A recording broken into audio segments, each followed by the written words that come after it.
40 की उम्र। कहते हैं जवानी शरीर में नहीं, शरीर के भीतर कहीं दिल में रहती है। भीतर से फूटने वाला उमंगों का फवारा जितना ताजा और जवान है, वे उम्र के उतार के मौसम में भी जवान ही रहते हैं।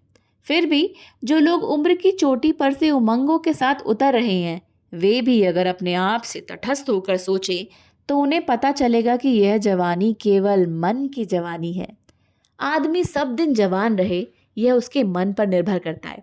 मगर दुनिया मन के जवानों को ठीक उसी दृष्टि से तो नहीं देखती जिस दृष्टि से वह तन के जवानों को देखा करती है। और मन से आप कितने भी जवान क्यों ना हो, 40 के बाद आपको दुनिया के हाथों वही प्यार, प्रोत्साहन और दुलार नहीं मिल सकता जो 40 से पहले मिला करता था। बाग में जाइए, जो पौधे बनने के क्रम में हैं उन पर माली की खास नज़र रहती है। वह रोज उनकी क्यारियों को साफ करके उसमें पानी डालता है और छुरी तथा कैंची के प्रयोग से उनके रूप को संवारने की कोशिश करता है। पौधे ज़रा अल्हड़ होते हैं। वे कभी इस बाह को फैलाकर इधर के पड़ोसी को छेड़ते हैं तो कभी उस बाह के फैलाकर उधर के पड़ोसी को। मगर माली उनके सभी नाजों को मोहब्बत की नज़र से देखता है और झिड़कने के बदले वह उसे पुचकार कर ही ठीक करता है। लेकिन क्या बने हुए वृक्ष भी इस मोहब्बत और पुचकार की आशा कर सकते हैं? देखिए ना, उसकी सरपट बनी हुई क्यारियों को। मालूम होता है वर्षों से या ना तो खुरपी के होठ से सुधा छलकी है और ना ही घड़ों के मुख से संजीवनी। बेचारे बने हुए वृक्ष। पहले ये जो कुछ पा चुके हैं, अब उसकी कीमत अदा करना इनका काम रह गया है। ये आम के पेड़ हैं। पानी अब इन्हें उतना ही मिलता है जो वर्षा के दिन में आन गिरता है, और अमृत भी ये उतना ही पी पाते हैं जो चांदनी के कोश में इनके हिस्से का है। हर भोर और शाम को माली इनकी ओर भी देखे, इतनी उसे फुर्सत कहाँ। माली की नज़र से इनकी नज़र अब केवल माघ और फागुन के महीनों में ही मिलती है, जब यह देखने का समय आता है कि आमों में मंजर आए हैं या नहीं, यानी इस साल यह मजदूर फल देने वाला है या नहीं। जर्मन कवि गेटे ने कहा है कि दुनिया नौजवानों को इसलिए चाहती है कि वे होनहार होते हैं, मगर 40 वर्ष का आदमी तो बहुत कुछ हो गया रहता है, फिर उसे कोई प्यार और प्रोत्साहन देने वाली दृष्टि से क्यों देखे। जो तन से जवान है, दुनिया उनका जुल्म सह कर के भी उन्हें प्रोत्साहन देती है, किंतु 40 के बाद के आदमी को, चाहे वह मन से जवानी क्यों ना हो, आलोचना शुरू हो जाती है। यह समय वह होता है जब प्रशंसा और प्रोत्साहन बदलकर उम्मीद बन जाते हैं।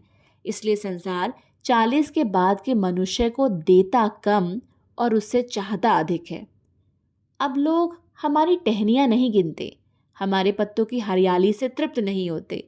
अब तो वे हमारे फल ही गिनेंगे, और यही वह बिंदु है जहाँ 40 के शिकार को जीवन में एक नई दिशा की खोज करनी चाहिए। और वो नई दिशा है, अब से मांगो कम किंतु दान अधिक दो। 40 की उम्र वह रेखा है जिसे पार कर हम उन लोगों के झुंड में जा मिलते हैं जो लेने वाले नहीं, देने वाले हैं, जो खाते कम कमाते अधिक हैं, जो खुद कंधे पर नहीं बैठकर दूसरों को अपने कंधों पर बिठाया करते हैं। 20 और 30 वह समय है जब आदमी नई दोस्ती की मिठास और मोहब्बत की रंगीनी से छका रहता है। इस उम्र में आदमी फूलों की कपोलों पर टपकने वाली शबनम की आवाज़ को सुन सकता है, और उषा के प्रदेश में जो माधुरी और सौरभ है उसे भी जी भरकर खींच सकता है। मगर 40 लगते ही नाटक के पर्दे बदलने लगते हैं, और यह परिवर्तन आदमी को अच्छा नहीं लगता।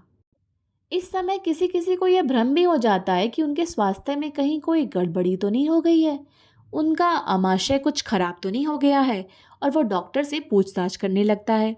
मगर डॉक्टरों की प्रायः एक ही राय होती है कि सब ठीक है, कोई खास बात नहीं, ज़रा खाने पीने पर ध्यान रखिए।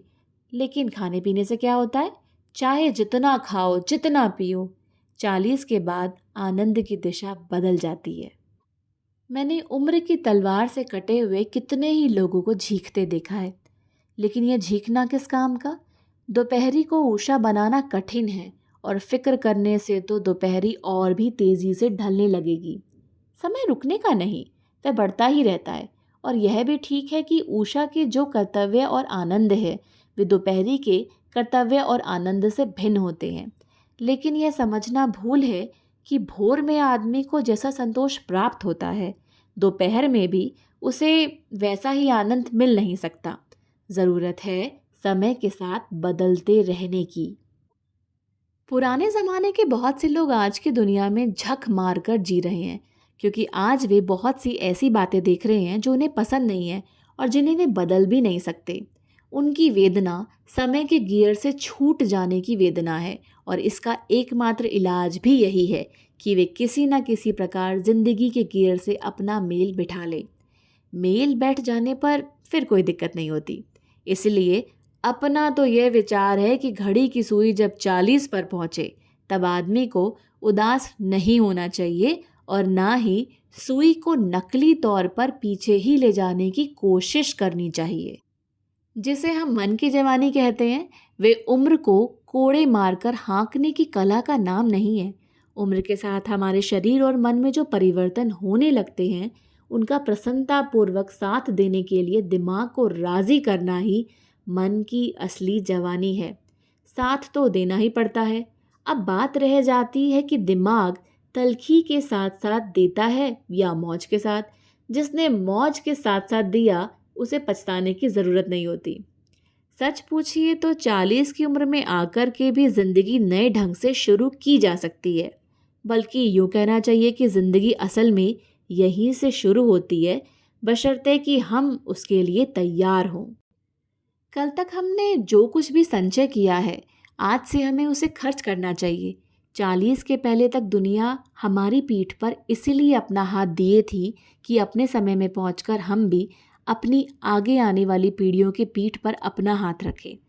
पहले हमने जो आशीर्वाद अर्जित किया है, अब हमें उसे विसर्जित करना होगा। हम पुत्र थे, अब पिता हो गए।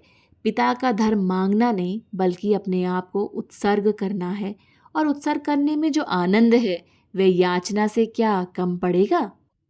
जवानी में जब हम कदम बदलते हैं अथवा एक रास्ते को छोड़कर दूसरे रास्ते को अपनाना चाहते हैं, तब दुनिया कुछ बुरा नहीं मानती, बल्कि तब भी वह हमारे साथ हामी ही भरती है। किंतु प्रौढ़ावस्था में पहुंचते ही हमें कदम बदलने का अधिकार नहीं रह जाता। हाँ, ज़रूरत पड़ने पर हम कंधे बदल सकते हैं, और तब भी जब जब हम कंधे बदलते हैं, किसी ना किसी तरफ से आवाज़ आ ही जाती है कि आदमी हाफ गया है, अच्छा कंधे बदल कर गई। लेकिन क्या 40 के बाद कदम बदलने की ज़रूरत रह जाती है? अर्थात 40 के बाद अगर हम एक ही राह पर चलते रहना चाहते हैं, तो क्या इसका कारण यह है कि हम संसार का भय मानते हैं? शायद नहीं। जिसे जो कुछ बनना होता है वह 40 के पहले ही बन चुका होता है। क्रांति के पहले वेग 40 के बाद नहीं पैदा होते। कविता की पहली कोपल 40 के बाद नहीं फूटती, और दर्शन का तेज 40वें आसमान पर चढ़ के ही जन्म नहीं लेता। हाँ, क्रांति, कविता और दर्शन के जो रूप 40 तक परिपक्व हो जाते हैं, आगे की जिंदगी में उन्हीं का चमत्कार काम करता है। जवानी तो अल्हड़ होती है, और उसमें एक प्रकार का अभिमान भी होता है जो खूबसूरत है। मगर 40 में भी एक प्रकार का भाव है जिसे हम अहंकार या अभिमान कह सकते हैं। एक बार 40 वर्ष के एक आदमी ने अपनी सभी डिग्रियों को जला डाला। उसने सोचा, अब इस प्रमाण पत्रों को कहाँ तक ढोता फिरूं? क्या डिग्रियां अब भी मेरे रग रेशे में नहीं पच सकी हैं? ये डिग्रियां जिस सौरभ का गूंगा प्रमाण है, क्या वह सौरभ मेरी सांसों में नहीं रम चुका है? क्या अभी भी मुझे चिल्ला चिल्ला कर कहते रहना होगा कि मैं कॉलेजों में गया हूँ, स्कूल में पढ़ चुका हूँ?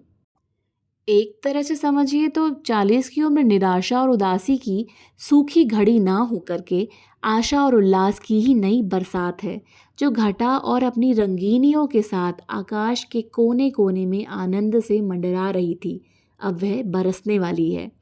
यह वह मौसम है जब आम में फल लगते हैं और पककर तैयार होते हैं। यह ठीक है कि जब कोयल मंजरियों के कुंज में प्रवेश करती है, तब प्राणों को पागल कर देने वाली सुगंध उसके कंठ से निकलने वाली प्रत्येक पुकार को कवि का उच्छ्वास बना देती है। मगर रसाल जब पककर तैयार हो जाता है, तब उसे चूसने वाले रसज्ञ की भी आंखें आनंद के सिहरन से बंद हो जाती है।